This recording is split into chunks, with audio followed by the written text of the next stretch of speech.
ઉપલેટા ધોરાજીના ધારાસભ્ય મહેન્દ્ર પાડલિયા વિરુદ્ધ ફરી લેટર બોમ્બ ફૂટ્યો છે।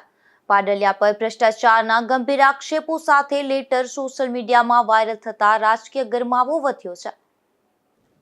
ઉપલેટાના ધારાસભ્ય દ્વારા ઉઘરાણા કરતા હોવાનું લેટર વાયરલ થતા હડકંપ મચી ગયો છે। ભ્રષ્ટાચારે માજા મૂકી હોય ત્યારે કાર્યકરોને બચાવવા લેટરમાં માંગણી કરવામાં આવી છે।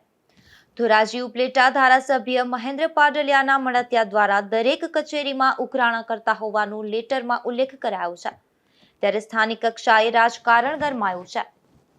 આજરોજ મારા વિરોધમાં આક્ષેપ કરતી કેટલીક પત્રિકાઓ વાયરલ થયેલી છે।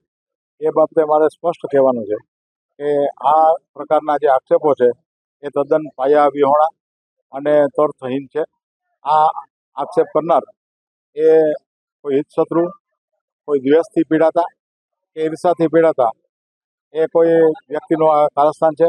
આ પ્રકારની પત્રિકાઓ નગરપાલિકાની ચૂંટણી પહેલાં પણ વાયરલ થયેલી। નગરપાલિકાની ચૂંટણી એ ભારતીય જનતા પાર્ટીનો ભવ્ય વિજય થયો ત્યાર પછી પણ આવી પત્રિકાઓ બહાર પાડવામાં આવી હતી અને આ કોઈ હિતશત્રુનો છે ને આ બાબતે જિલ્લા પોલીસ વડાને તપાસ કરવા માટે પણ રજૂઆત કરેલી છે। જો કે ધારાસભ્ય પાડલિયાએ તમામ આક્ષેપોને જૂઠા ગણાવી અને કોઈ હિત શત્રુનું કાવતરું હોવાનું જણાવ્યું હતું। સરફરાજ કોડી, ગુજરાત ન્યૂઝ, ઉપલેટા।